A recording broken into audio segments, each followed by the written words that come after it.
Precursor de la Real, en su papel de equipo modesto que disputa la hegemonía a los grandes. Pero no exageramos si decimos que la Real hizo una segunda vuelta de auténtico campeón. Sumó 23 puntos y 7 positivos. De ellos, 10 en los últimos 6 partidos, de los que empató 2 y ganó 4. La cuarta plaza, a solo 2 puntos de los astures, supuso abrir de nuevo las puertas de Europa después de 3 campañas de ausencia. El sorteo depara para abrir boca nada menos que el Inter de Milán, de los Bordón, Causio y los jóvenes Baresi y Altobelli. En un violento encuentro de vuelta, 2 goles de Satrústegui fueron insuficientes para remontar los 3 conseguidos por los italianos en el infierno de San Siro, aunque se rozó el milagro. Para entonces la Liga estaba en marcha y la Real ya había ganado en San Mamés gracias al gol de Satrústegui a un Iríbar al borde de su retirada. Pero pese al buen comienzo, todo quedaba eclipsado por los 7 triunfos consecutivos del Sporting de Gijón, subcampeón de la campaña anterior. Días después de la caída ante el Inter, la todavía incipiente imbatibilidad realista iba a pasar una prueba de fuego en la que estuvo a punto de quebrarse frente al Barcelona. En los últimos 10 minutos, el 2-3 se transforma en 4-3. Todo ello antes de que llegara el Real Madrid, al que se le había batido año y medio antes en la Copa, pero que seguía sin perder un encuentro de Liga en Atocha desde 22 años atrás. Sin embargo, esta vez la visita del propietario de Chamartín coincidió con el día de San Martín y se cumplió el refrán. López Ufarte de penalti, Satrústegui, Zamora y el novel Eras, que había suplido a Idígoras, sellaron el 4-0. Era la primera derrota de los madridistas que coincidía también con la estrepitosa del Sporting en casa ante el Zaragoza. Ya solo quedaba un equipo invicto, la Real. No obstante, durante un mes más, la lucha siguió siendo a 3 bandas. Donostiarras, gijoneses y madrileños llegaron empatados a la jornada 13. Pero la victoria Churiurdín en el Molinón convirtió las 21 jornadas restantes en un espectacular mano a mano entre el Real y la Real. Los donostiarras se proclamaron campeones de invierno y salieron de la ciaboga con un punto de ventaja, pues mientras ellos empataban en campos de Atlético de Madrid y Las Palmas, el Madrid había perdido en San Mamés y Mestalla. Pero el Madrid recuperaba el terreno perdido, ganando en estadios como el Camp Nou, en que solo había logrado empatar la Real, y el 23 de marzo llegó el esperado choque de ambos en Chamartín. En un extraordinario partido de contraataque, Zamora y Alonso habían puesto el 0-2 antes del descanso. Solo faltaban 6 minutos cuando García Hernández acortó distancias. El temido penalti de rigor por presunta mano de Gajate a 2 minutos del final fue más riguroso que nunca. Juanito transformó el empate a 2 y lo celebró propinando un cabezazo a Gorriz que repelió la agresión. Los resultados subsiguientes supusieron para la Real poner nuevos eslabones en su récord de imbatibilidad y llegar a la penúltima jornada con la ventaja de 1 punto más el coeficiente particular. Le bastaban, por tanto, 3 puntos en los 2 últimos partidos para resultar inalcanzable. Para entonces, sin embargo, ya se había vivido la eliminación de la Copa, negro presagio de otras amarguras. Tras noquear con gran autoridad, entre otros, al Barcelona, la Real se topó al Castilla, verdugo previo del Athletic. El 2-1 de Atocha fue remontado por el 2-0 de Chamartín, donde Gajate fue expulsado y López Ufarte chutó un penalti al poste. En la penúltima jornada, la Real debía viajar al feudo sevillista y los merengues al Estadio Insular. Pero en las horas anteriores, algo vino a turbar la estabilidad del equipo que estaba haciendo bueno el lema de la provincia de Guipúzcoa, Fidelísima Bardulia nunquam superata. Tuve unos cólicos de riñón y eso hizo que luego tuve que operarme de una estenosis de uréter en Barcelona con Puigvert. Roberto en aquel equipo no era uno más, era una pieza fundamental también, ¿no? Y luego, pues que al Sevilla, en un momento dado, con el resultado incluso ya favorable a nosotros, le expulsaron 2 jugadores y con 9 jugadores nos ganó, o sea, nos dio la vuelta al partido y nos ganó. No fuimos capaces de serenar el juego y de sacar provecho de esa superioridad. Yo creo que de las pocas veces que he llorado yo en mi vida, o por no decir casi la única, habrá sido ese día. Habrá sido ese día porque yo estaba en cama, quejado del riñón, todavía no me había operado, pero lo viví con una radio pegada a la oreja, al oído, y lo cierto es que lloré ese día de impotencia, ¿no? Era el 11 de mayo de 1980. De nada sirvió el triunfo final ante el madrileño Atlético. El Real bateó fácilmente al Athletic y se llevó uno de los títulos más disputados de su historia. Campeón y subcampeón habían tenido que mejorar las anteriores plusmarcas de puntos, y la Real estableció un récord, aún hoy sin superar, de 32 partidos invicta que, sumados a los 6 últimos de la temporada anterior, hacen 38, toda una liga actual. Los aficionados de Atocha supieron aclamar a su campeón sin corona, y ni Monsieur Comet pudo resultar insensible al dolor de Agustín Gajate, que había sido probo empleado de sus herederos. Si la Real había estado sin perder casi toda la liga anterior, en la siguiente, que hacía la edición número 50, comenzó siendo derrotada en Valencia por 3-2. Y en los siempre caprichosos designios del balón fue todo lo contrario de un mal presagio. Resultó una de las ligas más enloquecidas que se recuerdan. Cuando en la 10ª jornada la Real cayó por la mínima en Chamartín, el Madrid se igualó a puntos con los guipuzcoanos, pero ambos se hallaban ya a 5 del Atlético de Madrid. Meses después, el 1 de marzo, cuando el Barcelona estaba a un solo punto del Atlético de Madrid, Quini fue secuestrado, lo que supuso un mazazo decisivo para los blaugrana, quienes perdieron una semana más tarde en el Manzanares. Ese mismo día, 8 de marzo, la Real y el Madrid saltaron a Atocha empatados a puntos, a 6 del líder. Nadie podía sospechar que allí se podía estar dirimiendo nada decisivo para la Liga. Pero así era. Los 3 mediocampistas éuskaros, Diego, Alonso y Zamora, marcaron otros tantos goles sin más réplica que el de García Hernández. El 3-1, redondeado por Zamora, superaba el 1-0 adverso de la ida en Chamartín. Parecía simplemente un paso en firme hacia la UEFA. Era la tercera victoria consecutiva de los realistas que habían pisado el acelerador. Pese a que antes de un mes el secuestro de Quini tuvo un feliz desenlace, el Barcelona ya no se repuso. Pero también el Atlético cogió una gran pájara que culminó con la derrota en casa ante el Zaragoza por 1-2, jalonada por escandalosa actuación del árbitro Álvarez Marguenda. A 3 jornadas del final, el triunfo en Murcia dio el liderato a la Real. Y en la penúltima jornada, el Madrid terminó de noquear al Atlético. Ya solo quedaban 2 candidatos, los mismos del año anterior. Ambos viajarían para cerrar el campeonato, la Real a El Molinón y el Madrid al Viejo Zorrilla. La peregrinación de la parroquia realista Gijón multiplicaba con creces las históricas de Santander y Puerto Llano, y como en aquel recordado lugar de La Mancha, bastaba el empate. Esta vez sí que estaba López Ufarte, y suya fue la gran jugada en la que Maceda le hizo penalti. Cortabarría, a los 7 minutos, lo convirtió en el 0-1. La Real comenzó a jugar en campeón. Pero el minuto anterior y el posterior al descanso fueron fatídicos. Mesa convertía la victoria en derrota momentánea. Faltaban 44 minutos en los que el campo fue poniéndose pesado por la lluvia que no cesaba. Los Churi Urdiñac estaban volcados, pero no llegaba el empate y encima los contraataques astures llevaban veneno. El Madrid ya había terminado victorioso su partido de Valladolid y Juanito, hincado de rodillas, había comenzado su extravagante acción de gracias. Faltaba menos de medio minuto y todo parecía de nuevo perdido. ¡Atención! ¡Gol de la Real Sociedad! ¡Gol de la Real Sociedad! Un gol que puede equivaler un título de liga, señoras y señores. En ese momento solemne, a las 19:15 del 26 de abril de 1981, culminó la aventura sideral, iniciada en Puerto Llano 14 años y 3 días antes. Un grito rasgó el firmamento y por la grieta el ascensor ascendió a los cielos.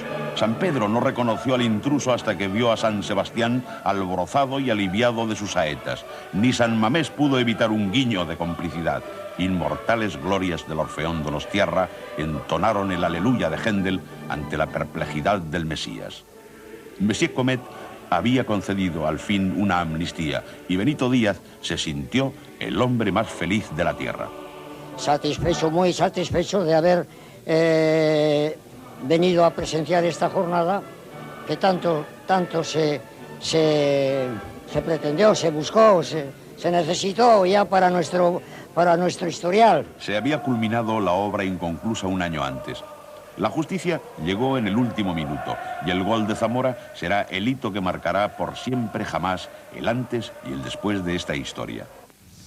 El aeroascensor estaba comandado por Alberto Ormaechea y tripulado por Arconada, Celayeta, Gorriz, Cortabarría, Olaizola, Diego, Alonso, Zamora y Dígora, Satrústegui y López Ufarte, con la aportación en la segunda parte de José Mari Vaquero y Larrañaga. Cuando el Hamburgo visitó Donostia, su superioridad pareció manifiesta pese al afortunado empate a 1. Pero 2 semanas más tarde, el gol de Diego estuvo a punto de forzar el milagro y solo la concesión de un gol en fuera de juego dio la calificación para la final a los germanos, luego campeones de Europa.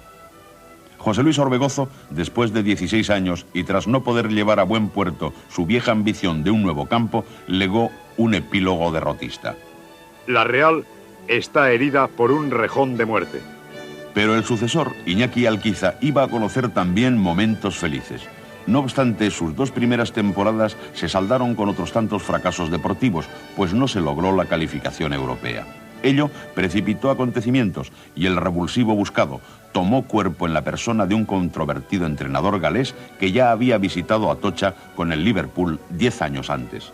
Después de una serie de malas temporadas, yo creo que la llegada de Tosak pues fue un revulsivo para todos, ¿no? Yo creo que aportó una serie de ideas nuevas y creo que fue una motivación para los jugadores, para el público, y yo creo que aportó una serie de cosas muy importantes. Tosak tuvo unos comienzos difíciles. Para empezar, se lesionó a Arconada en el primer partido de Liga y poco después el galés protagonizaría, en Oviedo, el célebre madrugón de castigo, correctivo que sin embargo fue estéril para salvar la temprana eliminación copera ante los astures. En la primera vuelta solo se marcaron 15 goles y se cerró con un negativo.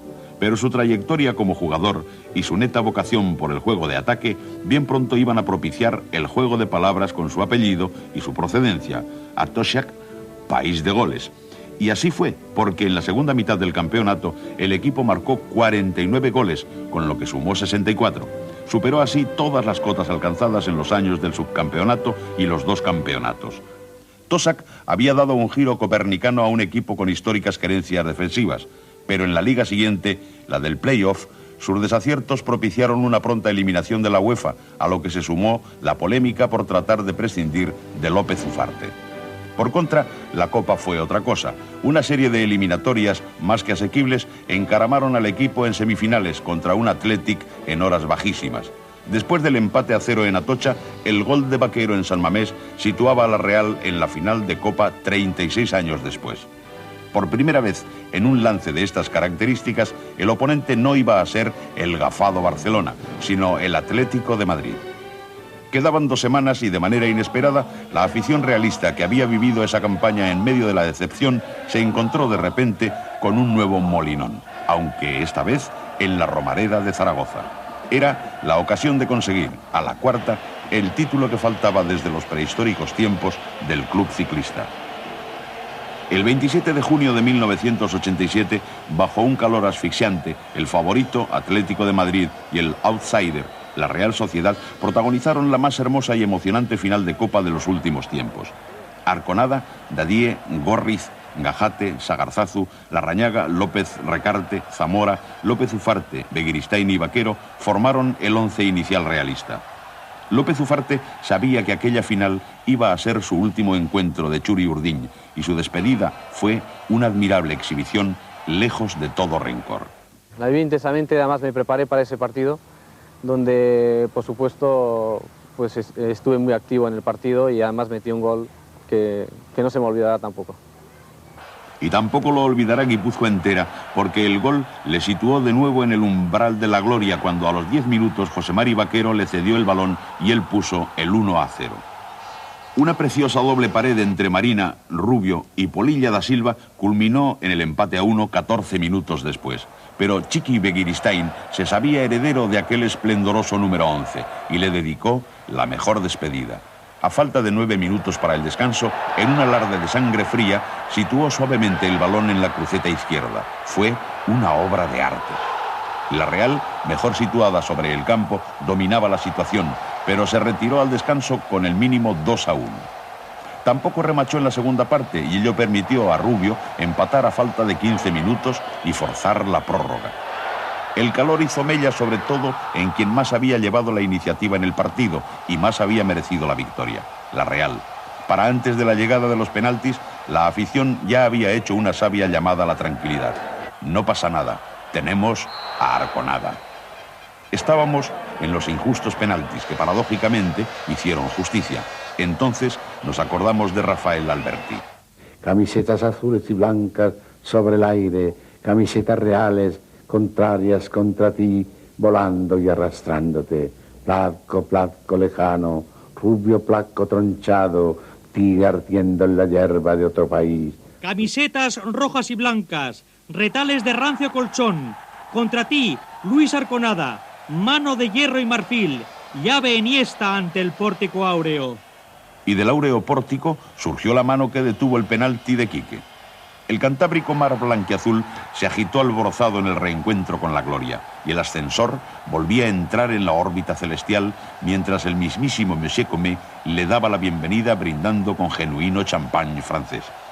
Nos hallábamos en el año 6 después del gol de Zamora, y John Toshack ya había pasado inexorablemente a la mejor historia Churi-Urdin. Una temporada irregular se cerraba de una manera brillante. En la siguiente, mayores méritos no darán mejores premios. Después de 4 años y medio de la emotiva noche de Hamburgo, retornaba la Real a Europa para jugar la Recopa, el único de los 3 torneos en que no había debutado. Pero tras eliminar fácilmente al Breslau polaco, cayó ante el Dinamo de Minsk, al que le valió el doble gol de su empate en Donostia. Un solo punto fue el balance de los 4 primeros partidos de Liga. Para entonces, el Madrid había obtenido los 8 en disputa en 4 goleadas. Pero el 0-4 de Sarriá ante el Español, revalidado 15 días después con el 1-4 de San Mamés, fueron el inicio de una nueva plusmarca particular. Si al final de la victoriosa Liga del 81 se habían sumado 18 de los últimos 20 puntos disputados, esta vez se consiguieron 24 de 26. La racha, en la que se insertó también el otro 4-1 en casa frente al Barcelona, se quebró al partido número 14, precisamente en el terreno del Real Madrid, que mantenía la sustancial ventaja conseguida en el ya referido inicio. Terminaba entonces la primera vuelta y campeón Real Madrid y subcampeón Real Sociedad estaban ya netamente definidos. Si excelente fue la actuación liguera, aún mejor resultó la de Copa. Cartagena y Sporting de Gijón fueron presa fácil de los realistas. La cosa se puso seria ante el Atlético de Madrid, que vino con un gol de ventaja, remontado en los primeros minutos y remachado más tarde. En semifinales aguardaba el Real Madrid, que perdió en Atocha por un solitario tanto de José Mari Vaquero. La apoteosis llegó en Chamartín. Luego de aguantar el primer tiempo con empate a 0, Gorriz abrió el camino de la victoria. Y en unos pocos minutos fulgurantes, José Mari Vaquero por 2 veces y Chiqui Begiristain una más, elevaron el tanteo a goleada, 0-4. Faltaba todavía casi media hora que, con todo decidido, al Madrid se le hizo eterna. Era el primer triunfo de la Real en Chamartín desde la semifinal de los Pitos, 37 años antes. Esta vez los Churi Urdiñac fueron ovacionados. Por primera vez también, la Real jugaría 2 finales de Copa consecutivas sin que una fuera desempate de la otra. El oponente era un Barcelona sumido en profunda crisis y que se jugaba su postrera opción de lograr plaza europea. El recuerdo de las 3 finales precedentes resultó tan inevitable como infausto. El 30 de marzo del 88, final adelantada a causa de la inminente Eurocopa, y en el mismo escenario de la del 51, los papeles estaban cambiados. La pequeña Real era favorita ante el acaudalado Barcelona, que, abandonado hasta de sus propios seguidores, pudo hacer su partido. Los realistas, agarrotados, tuvieron el día malo y un gol oportunista de Alessanco resolvió. La pérdida puso de relieve lo que parece un extraño designio en el devenir Churi-Urdin: no conseguir los éxitos cuando son más merecidos. Así había sucedido en la Liga del 80 y así volvía a suceder en la Copa del 88. Y de nuevo la parroquia recibió a su campeón recién destronado. El ascensor, pese a todo, seguía en órbita. Pero Monsieur Comet sintió también aquella sorda y amarga decepción. Así acaba la historia y lo demás ya es presente. La última reflexión es de un goleador quizás irrepetible. La historia sigue en marcha, las circunstancias parecen adversas, pero ¿cuándo no lo han sido? El verso del renteriano exemplar puede ser un buen lema. Ojeri firme elci naisan kabanauci Jaioko dira berriak Gugera euskal herriak.